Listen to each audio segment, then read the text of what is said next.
Well, what the sister is asking, and we're talking about women, and we're putting them in their proper perspective, proper place. She wants to know what is it about women clapping? Am I right, sister? Oh, any of us clapping? All of us clapping. All of us clapping. I'm sorry. All of us clapping. Is it for removing evil spirits? Yeah, from. Oh, she said it came through. I know somebody in the audience, the Druid. Right. Okay. Any brother up here want to answer it? And if not, we got a brother with his hand up over here from New York City. Oh, he's supposed to be up there. No. Yeah, you want to answer it? Yes, sir. I just remember what, I know people probably have more also information regarding this, not just one,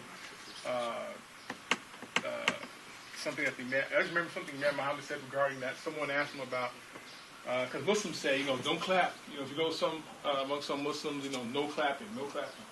Imam Muhammad referred to, he said that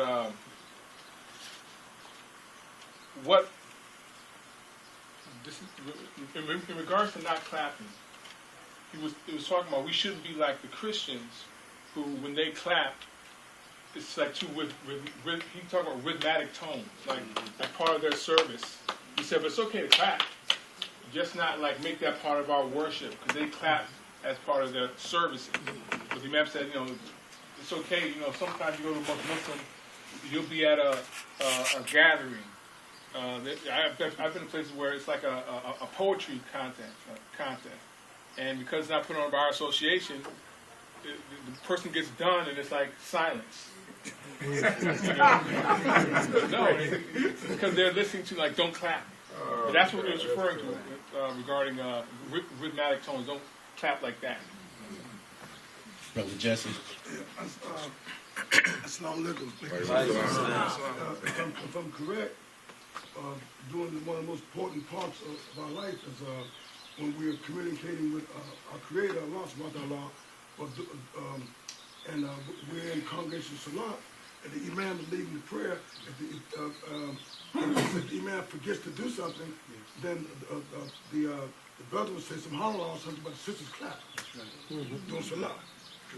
So that tells us something there, right? We got to use the law. That it's not prohibited. Yeah. That's how the sisters bring it to the attention that the Imam had made a mistake. So those of you sisters that didn't know that anytime you're in salat, you hear the Imam making a mistake in recitation, you clap your hand to bring him. Am I right, brother? Correct, yes, sir. You clap your hands to bring the attention to the Imam that he has made a mistake. So let's look at logic. It didn't say slap. It said clap. Imam Mubashir. This is actually an important issue, because I have the same principle is used to tell artists not to draw pictures, not to paint. The same logic is used to say don't sing songs. Come on. These are customs and practices. And just because one person might use it in a superstitious manner doesn't mean we throw it all away. That's right. Wrong. So if somebody's clapping and they think they're getting rid of evil spirits, right? Then we may need to help educate that. But it doesn't mean that, putting my hands together, there's any kind of wrongdoing in it. Just like painting a picture. I mean, the first picture, Allah created us. We're the first image that's been created. And everything in creation is an image. But if you worship it, now you got a problem. So we can use the custom as long as we do it fit. Do it correctly. I'll come to you. Brother back there, you had a comment? I was impressed with all the speakers, and I'd love to get some email contacts if I can to talk with folks later. My name's Kemal Argan. I've studied also at Hartford Seminary, oftentimes alongside Bilal. Sometimes Bilal is more spiritual than I am, I have to admit. What does that mean? I am trying to process this statement that white people don't think the way we do. And, I've suffered with this, it's true. Because, I know that white people, and, they tell me stuff they don't tell you. Okay? You don't want to hear it. Okay? And then when I say I'm a Muslim, they go, I didn't mean it. Right, let me clarify that. And it's scary. You're all familiar with Thanksgiving? Yes, sir. Yeah. When my relatives invite me to spend Thanksgiving with them, I don't know how to tell them. Going there is not like Thanksgiving. Coming here is like Thanksgiving. And I identify with people here. Whether I always think like people do here, I often do. Always. Hopefully this is in a state of flux. Process. And, you know, I hope 30 years from now, when they're watching that video of Warakin Muhammad saying, white people don't think like we do, the immigrant Muslims don't think like we do, people will be saying, did they really back then think like we do?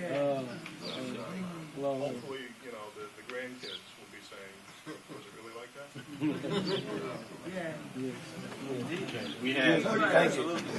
We had your. Can I respond to that though? Since I have a. Can I respond to that, sir? Go ahead. Sorry. When the Imam is saying white people do not think like we do, and Arabs do not think like we do, it's not going to evolve and change. White people and Arab people have never experienced the experience of blackness, and they will never. The black reality of living in America and what that entails psychologically, what that entails on a day-to-day basis, how that molds and shapes one's thinking, you can't conjure it. You can't learn it. You have to live it. And so 30 years from now, white people, that statement by Imam Muhammad will be still true. White people don't think like we do, and Arab people will not be able to say that they think like we do. Hopefully they will be able to have an empathetic ear to what we say when we express what we say. But our thinking is our thinking. You still want? No, I'll after him. Okay. I also just wanted to say that the statement, Imam Muhammad didn't say white people don't think like us. Chinese, he said we don't think like white people. We don't think like Chinese people. We think like us. And I'm just agreeing with what he's saying. We think like us. He's saying that we also don't think like Africa. That's right. We're from Africa, but we don't think like Africa. That's right. Because all that cultural, which held our culture, has been removed. If this were done to another ethnic group, let's say it was done to the Irish, they wouldn't think like Irish people anymore. That's right. Slavery, the slave conditions created a new person. So it's not something that anyone should try to aspire to. And one day I'm going to think like black people. No, that's not going to happen. I don't try to think like Chinese. And that's the whole purpose of Hajj. That we come there to share with each other our perspectives, what Allah has blessed us with. But I'm not going to try to think like a Saudi Arabian. I don't want to think like them. I want to think like myself. You should want to think like us. I should want to think like you. We should just want to benefit from that. Now, Imam Muhammad was speaking regarding our ethnicity. He's not talking about school of thinking, or madhab, or his logic. People can grasp his logic. You see, like people can grasp the Hanafi, Hanbali, Shafi. That people can do, but it's not possible to think like a person we haven't had their experience with. That's what's one comment. Okay. You ready to go? Yeah, well, it was really on what the sister's saying about clapping. I mean, I'm just opening up for anyone who has an answer. What's the logic? Always, I think we should say we're analysts. Yes, sir. What's the logic? I mean, I heard the reason why they say it. Of in a prayer, when the imam makes a mistake, the man can say Subhanallah. That's good enough. The woman can't say it. They have to clap. Why can't they say Subhanallah too? why would they be given a second response to the man's first response? So I'm just asking. You know what I'm saying? Right, I'm saying, where's the logic? Prophet said, did Allah say that? You know, because if y'all know my wife, Anika Sabri, that she's all, you know, very analytical. But that's why I love her like that. You know, she asks those questions. You know, what is it saying? Because I'll give you all the response to what the most immigrants say, which is foolish. They say the woman's voice is too seductive in prayer, that the man may lose it. So they have to cut. That's what I'm asking. If anybody has, you know, that's what I said. I always start with, what's the logic? You know, so. You know, just to add to what he's saying, everything that we profess, everything that we believe, everything that we say, we have to be able to defend it in some logical fashion. Exactly. Everything, every single thing. And that's one of the blessings that having been raised up under Imam Warith Deen Muhammad.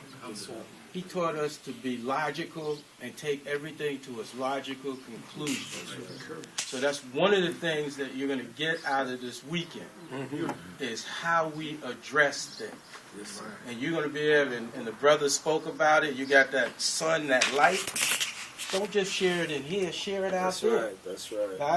I just tell you something quick. Brother Imam Kashif shared this at the New England Council meeting last week. And he said the Imam could put things in such simple terms, so that everybody could understand. So we were talking about Ikhlas. You know, he is neither begotten, he is neither begotten or he neither. I'm mixed up. He neither begets nor is he begotten. He said the Imam said, just say, Allah was never a baby, and he never had any babies. I mean, that makes it just so clear. There you go. Clear. But that shows you the power of Imam Warith Deen Muhammad to take complex things and make it simple and put it in terms that you can share it with everybody else. I'm not going to forget anybody. I still got people over here with their hands up. He had an answer to it. There's a question. Yes, Assalamu alaikum. I just want to give an answer to the question about prayer. And I mean clapping. We can go on for it. About 20 years ago, I was sitting at a table in Washington, D.C. with Imam W. Deen Muhammad, me and some imams in D.C. And that question about clapping came up.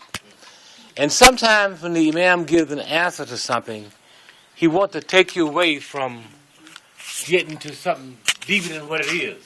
He said, everybody clap your hand. Let me ask you, clap your hand. Clap. Could you do that?